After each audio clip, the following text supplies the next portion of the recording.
우리 교회는 대한민국에서 가장 아름다운 교회 중에 하나입니다. 초대교회처럼 순결한 신앙을 가지고 서로 사랑하며 빛의 사명을 다하는 우리 교회는 성령의 능력으로 충만한 교회입니다. 눈물과 땀과 기도로 건축한 성전도 얼마나 아름다운지 어느덧 기독교인들이 즐겨 찾는 명소가 되어 있습니다. 약 6천여 평 가까운 넓은 대지에 우뚝 서 있는 성전 앞으로는 삼산, 우리 교회에서는 삼위일체산이라고 부르는데 삼산이 솟아있고, 성전 좌우로는 이수, 동천과 서천이 흐르고 있으니 주위의 자연 환경과도 절묘한 조화를 이루어서 어디에서 사진을 찍어도 전부 다 작품이 나옵니다. 그래서 우리 교회를 방문하는 사람들마다 탄성을 올립니다. 이야, 대한민국에 이렇게 아름다운 교회가 또 있을까? 특별히 새벽 예배를 마치고 성전 뜰에서 삼산을 바라보면 문자 그대로 한 폭의 동양화를 보는 것 같습니다. 춤추는 학처럼 하늘거리는 소나무 위로 초승달이나 별이라도 걸려 있으면 멋진 그림을 감상하러 나갈 필요가 없습니다. 그래서 저는 새벽마다 이야, 기가 막히다, 하나님 감사합니다 하고 찬송하며 집으로 돌아가는데, 여러분들도 이하동문 김동문이죠? 그렇죠? 아마 다 저와 똑같이 느낄 것입니다. 그런데 이렇게 아름다운 풍경을 조성하기 위해서 땀 흘려 봉사하고 가꾸는 주님의 종들이 있음을 알아야 합니다. 이름 없이 빛도 없이 소나무를 옮겨 심고 끊임없이 가지치기를 해주고 방역 소독을 해주고 가꾸는 성도들이 있어서 우리가 이렇게 좋은 풍경을 보고 누리고 사는 것입니다. 그런데 소나무를 옮겨 심을 때 그 큰 소나무를 어떻게 옮겨 심을 수 있을까 하고 궁금했는데, 큰 포크레인이 동원되니까 아주 간단하게 끝나더라고요. 대형 크레인이 큰 갈고리를 내려뜨려서 밧줄에 묶여있는 소나무를 움켜쥐고 들어 올리니까 그냥 끝나버리더라고요. 우리 장로님들은 그냥 옆에 서서 밧줄로 방향만 잡아주면 포크레인이 다 해결해 버리는 것입니다. 수십 명이 동원되어도 할 수 없는 일을 포크레인은 아주 간단하게 처리해 버립니다. 제가 그 광경을 지켜보면서 인간의 힘으로 할 수 없는 일도 도구를 사용하면 얼마든지 쉽게 할 수 있겠구나 하는 생각을 한 적이 있습니다. 그런데 이는 우리의 신앙생활도 마찬가지입니다. 우리가 우리의 힘과 능력으로는 큰 힘을 발휘할 수 없지만은 기도라고 하는 도구를 사용하면 얼마든지 큰 일을 행할 수 있다는 것이 그것입니다. 기도는 포크레인보다 더 강력한 힘을 가지고 있습니다. 기도는 하늘 보좌를 움직이는 능력이 있기 때문에 그렇습니다. 우리가 전심을 다해 기도하면 하나님께서 응답해 주시는데 그때마다 놀라운 일이 일어납니다. 기적이 일어납니다. 안 되는 것이 되고 없는 것이 생기고 끊어진 것이 이어지고 막힌 것이 뚫리고 무너진 것이 재건되고 잃어버린 소중한 것들도 다 찾게 되는 역사가 일어납니다. 그러니 기도야말로 하나님께서 주신 최고의 복이요 은혜인 것입니다. 사랑하는 우리 성도들은 늘 깨어 기도해서 기적을 체험하고 하나님의 놀라운 역사를 펼쳐가는 주님의 자녀들이 되시기를 바랍니다. 오늘의 본문은 1세기 초대교회의 이야기입니다. 예루살렘 교회의 사도와 성도들이 큰 핍박을 받고 있을 때였습니다. 그들은 거대한 세력에 의해서 일방적으로 눌렸기 때문에 패배할 수밖에 없었습니다. 하지만 그들은 기도로 기적을 체험하고 기도로 승리의 노래를 부르는 하나님의 일꾼들이 되었습니다. 얼마나 감사한 일입니까? 그런 의미에서 우리는 환경에 굴복하면 안 됩니다. 환경이 좋지 않아도 우리는 기도할 수 있는 사람들이기 때문입니다. 기도하면 하늘문이 열립니다. 사방이 막혀 있어도 하나님께서는 기도하는 사람들에게 하늘문이 열리는 기적을 체험하게 하시는 것입니다. 그러므로 상황이 어려우면 그때가 기도해야 할 시간이요 기적을 체험할 시간이라고 생각하면 틀림이 없습니다. 오늘의 본문에서 그것을 확인할 수가 있는데 그 당시의 시대적 배경이 이렇습니다. 그 당시 이스라엘은 로마의 식민 통치를 받고 있었습니다. 로마 정부는 이스라엘을 효과적으로 통치하기 위해서 괴뢰 정부를 세웠는데 그 수반이 바로 헤롯입니다. 성경을 보면 헤롯이 여러 명 나오는데 다 동명이인들입니다. 그 중에서 우리가 가장 잘 아는 사람은 헤롯 대왕이라고 불리는 대헤롯입니다. 예수님이 인간으로 오셨을 때 아기 예수를 죽이고자 어린아이들을 학살한 헤롯이 바로 그 헤롯 대왕이죠. 그러나 오늘의 본문에 나오는 헤롯은 그의 손자로서 헤롯 아그리빠 1세로 불립니다. 본문은 이 헤롯 아그리빠 1세가 죽던 해인 AD 44년, 주 44년에 있었던 사건의 기록인데 그 당시 이스라엘의 종교 지도자들은 예수님을 메시아로 인정하지 않았습니다. 그래서 갓 출발한 기독교의 교회를 눈의 가시처럼 여겼습니다. 이런 상황을 간파한 헤롯이 야고보 사도를 시범 케이스로 잡아 죽입니다. 오늘의 본문 2절을 보면 요한의 형제 야고보를 칼로 죽이니 하고 말씀하지 않습니까? 헤롯이 야고보를 순교의 제물로 삼았는데 그 바람에 야고보는 최초의 순교자가 된 것입니다. 그러자 무지한 백성들이 그것을 좋아했고 헤롯은 자신의 정치적 입지를 강화하기 위해서 대대적인 핍박을 단행하기 시작했습니다.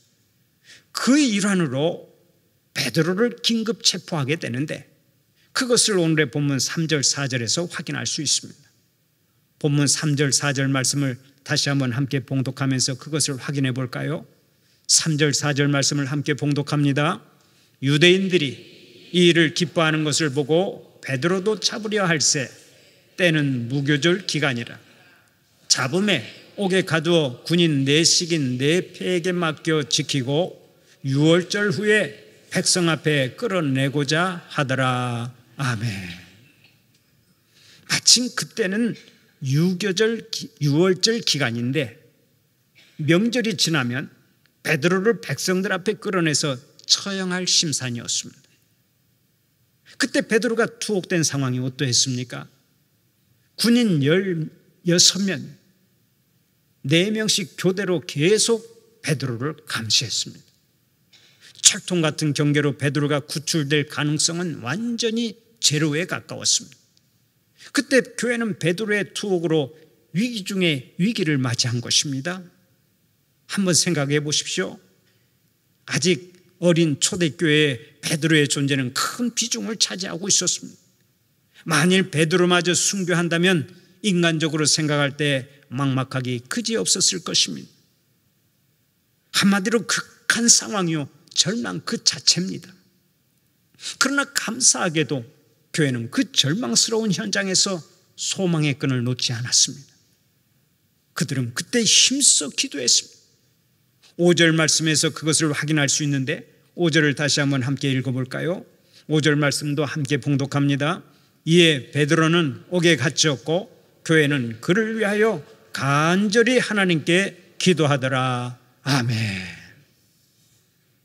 베드로가 감옥에 갇혔을 때 성도들은 베드로를 위해서 간절히 하나님 앞에 기도했다고 성경은 기록합니다. 한글 성경과 달리 헬라어 원문 성경이나 영어 성경을 보면 베드로는 옥에 갇혔고 라고 하는 말씀 다음에 그러나 라고 하는 접속사가 들어있습니다. 이 말이 무슨 뜻인 줄 아십니까? 성도들이 극한 상황 가운데 있었지만 그러나 굴하지 않고 기도했다는 것입니다. 환경이 좋지 않았지만 아주 어려운 상황이었지만 그러나 그럼에도 불구하고 굴하지 않고 기도했다는 거예요. 그렇습니다. 인간이 더 이상 아무것도 할 수 없을 때 그때가 바로 기도할 때인 줄 믿으시기 바랍니다. 그때가 바로 살아계신 하나님이 역사하시는 때인 거예요. 그러므로 인간적으로 절망의 때는 역설적으로 볼 때 하나님의 놀라운 역사를 체험할 수 있는 절호의 기회임을 알아야 합니다. 그 당시 극한 상황 가운데서 교회가 승리할 수 있었던 유일한 요인은 오직 하나 기도였음을 기억하시기를 바랍니다. 1969년에 아폴로 11호가 발사되면서 인류는 최초로 달에 착륙하는 쾌거를 이루었습니다.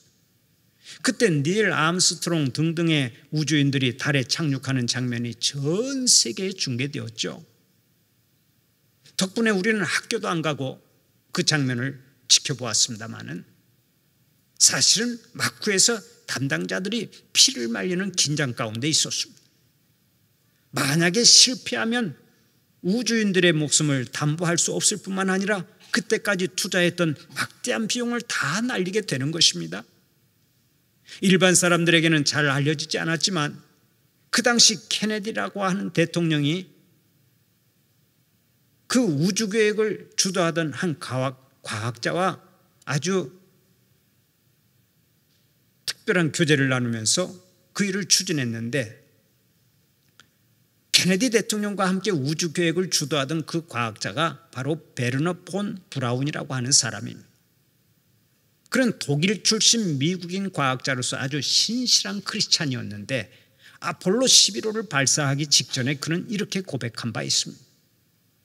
우리는 인간이 할 수 있는 모든 일에 최선을 다했습니다. 앞으로 할 수 있는 일은 우리 하나님께 기도하는 것뿐입니다. 다행히 아폴로 계획은 성공했죠. 그 성공은 단순히 인간의 과학적인 승리가 아니라 하나님의 은혜였다고 하는 것이 베르너 폰 브라운의 고백입니다. 인간이 아무리 노력해도 한계가 있습니다. 그 이후의 일은 우리 하나님의 몫인 것입니다. 많은 사람들이 과학 지식이 증진되고 과학이 발달하면 기도가 필요 없는 줄로 착각합니다. 그러나 전혀 그렇지 않습니다. 오히려 인간의 한계 상황이나 극한 상황을 경험한 사람들은 기도가 얼마나 중요한지 절감하며 살아갑니다. 사랑하는 우리 성도들은 평소에나 비상시기에나 늘 기도하는 자들로 살아가시기를 축원합니다. 그러면 우리는 평소에 누구를 위해 기도해야 하겠습니까? 먼저 교회를 위해서 기도해야 합니다. 신앙생활을 하는 성도에게 무엇보다 중요한 것이 바로 교회입니다. 왜 그런 줄 아십니까? 교회가 평안해야 비로소 내 마음도 평안하고 내 집도 평안하고 내 일터도 평안해지기 때문에 그렇습니다. 우리의 삶의 중심이 교회이기 때문에 먼저 교회가 평안해야 됩니다. 그런 의미에서 우리는 먼저 교회를 위해서 기도해야 할 줄로 믿습니다. 교회를 위해서 기도하시되 특별히 담임 목사를 위해서 기도를 많이 해 주셔야 합니다. 담임 목사가 죄를 지으면 그 죄악에서 오는 재앙이 모든 교인에게 임해서 온 교회가 손해를 봅니다. 담임 목사가 의롭고 경건하면 그 의가 모든 교인에게 나타나 온 교회가 복을 받지만 담임 목사가 죄를 짓고 타락하면 모든 교인들이 큰 손해를 보는 것입니다. 그러므로 교인들은 담임 목사를 위해서 끊임없이 기도해야 합니다. 이것이 얼마나 중요한지 모릅니다. 어떤 목사님이 패기를 가지고 어느 교회에 부임했습니다. 주일날 첫 설교를 했는데 교인들이 큰 은혜를 받았습니다. 또 교인들의 가정에 신방을 가서 말씀을 전했을 때 교인들이 목사님께서 우리 집의 형편을 어떻게 이렇게 잘 아실까? 어쩌면 이렇게 족집게처럼 우리 집의 문제를 잘 아시고 그 문제를 해결해 줄 수 있는 말씀을 주실까 하면서 큰 은혜를 받았습니다. 흔히 1년에 2번만 은혜롭게 말씀을 전해도 수준 있는 설교자라고 말을 하고 1년 52주를 다 은혜롭게 말씀을 전하는 것은 기적 같은 일이라고 말합니다. 우리 목회자의 세계에서 그렇게 말을 해요. 그런데 그 목사님이 설교만 하면 그때마다 교인들이 다 놀라고 큰 은혜를 받았습니다. 그리고 목사님이 손을 얹고 기도하면 이적과 기적이 수도 없이 많이 나타났어요. 그로 인해 교회가 부흥하고 그 소문이 널리 퍼져나갔습니다.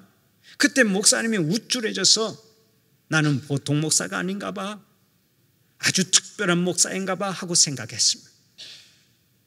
사람이 교만해지면 그때부터 내리막길을 걷게 되는데 이 목사님이 교만해지면서 그만 내리막길을 가게 되었습니다. 교회가 침체가 되고 자꾸 문제가 생기고 쇠퇴하게 된 것입니다. 여러분 잘 기억하십시오. 교만은 배망의 길로 가는 선봉인 것입니다. 한번 따라서 해봅시다. 교만은 패망의 선봉이다. 교만은 멸망의 선봉이다. 절대로 교만하지 말자.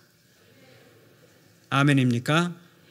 이것은 김동문의 말씀이 아니라 하나님께서 주신 말씀입니다.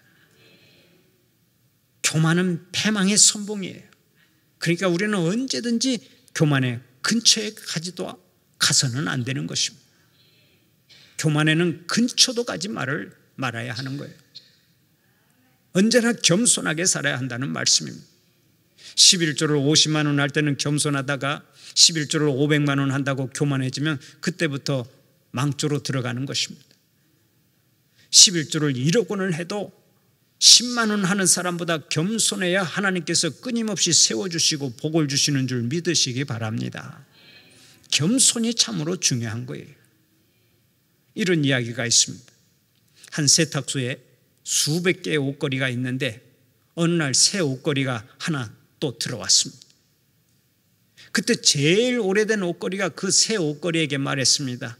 새 옷걸이야, 네가 새 옷걸이지만 언제나 옷걸이인 것을 명심하고 살아야 한다. 선배님, 그게 무슨 말씀이십니까? 너한테 걸리는 옷의 신분이 너의 신분이 아님을 기억하라는 것이다. 아니, 그게 무슨 말씀인가요? 너에게 장관 옷이 걸렸다고 해서 네가 장관인 줄 알면 안 된다는 말이다. 너는 단지 옷걸이일 뿐이야. 며칠 후면 그 옷은 벗겨져 나간단다. 네가 사장 옷을 입었다고 해서 네가 사장인 줄 알면 안 되는 거야. 너는 언제나 옷걸이일 뿐이야. 네가 옷걸이인 것을 항상 잊지 말고 살아라. 아주 귀한 교훈을 주는 이야기죠. 한번 따라서 해봅시다. 우리도 옷걸이다. 우리도 옷걸이다. 그렇습니다. 우리도 옷걸이에요. 사회적인 지위가 올라가고 힘이 커진다고 해서 의시되면 안 됩니다. 우리는 옷걸이에 불과하기 때문입니다. 하나님께서 좋은 것을 입혀주실 때 더 겸손하면 하나님께서 더 귀한 것을 입혀주실 줄로 믿으시기 바랍니다. 어쨌든 그 목사님이 자신의 설교를 통해서 교인들이 은혜를 받고 자신이 손 얹고 기도할 때 기적과 이적이 많이 나타나니까 우쭐해지고 교만해졌습니다. 그로 인해 목사님이 패망해야 마땅한 것입니다. 그런데 그 목사님이 패망하지 않았습니다. 목사님의 뒤에서 목사님을 위해 기도하는 성도들이 많이 있었기 때문입니다. 그 성도들의 기도를 들으시고 하나님께서 목사님을 망하게 하지 않으셨습니다. 바로 여기에 기독교의 비밀이 있습니다. 어떤 사람을 위해 기도해 주는 사람이 있으면 그 사람이 쉽게 망하지 않는다는 것이 그것입니다. 그 사람이 망하면 그 사람을 위해 기도해 주는 성도가 아파하기 때문에 하나님께서 잠시 그 사람을 그냥 두시고 기회를 주시는 것입니다. 하나님께서 다윗 때문에 다윗의 후손을 심판하지 않고 참으신 것처럼 하나님께서 진멸하고 싶은 사람이라도 주위에서 기도해 주는 사람이 있으면 바로 그 사람 때문에 진멸하지 않고 참으신다는 말씀입니다. 하나님께서 롯을 살려주신 것도 사실은 아브라함의 기도 때문이었습니다. 롯은 술꾼이 되어서 술기운의 딸과 잠자리를 같이 하여 아들을 낳은 사람이죠. 그런 짓을 하나님을 믿지 않는 사람도 하지 않는 것입니다. 그런데 롯은 술을 먹고 술기운의 딸과 잠자리를 해서 자식까지 낳았어요. 그런 사람은 당장 벼락을 쳐서 죽여야 하는데 그를 살려주신 것은 바로 아브라함의 기도 때문이었다고요. 어쨌든 하나님께서는 그 목사님을 치고 싶으셨지만 목사님 뒤에서 기도하는 성도들 때문에 그냥 참고 기다리셨습니다. 그러던 어느 날 이 목사님의 귀에 하나님의 음성이 들렸습니다. 아들아, 일어나 지금 즉시 교회로 가라. 그때가 밤 12시가 조금 넘은 시간이었는데 하나님의 음성이 들리니까 목사님이 순종해서 교회로 갔습니다. 그런데 캄캄한 교회 강단 앞에서 한 권사님이 이렇게 기도를 하고 있었습니다. 하나님 아버지, 우리 목사님에게 하늘의 능력을 덧입혀 주시옵소서. 우리 목사님이 설교할 때 예수님께서 설교하시는 것 같은 은혜를 주시옵소서. 우리 목사님이 신방할 때 예수님께서 신방하시는 것 같은 복이 그 집에 임하게 하여 주시옵소서. 우리 목사님이 손을 얹고 기도할 때 예수님께서 기도하시는 것 같은 기적이 일어나게 해 주시옵소서.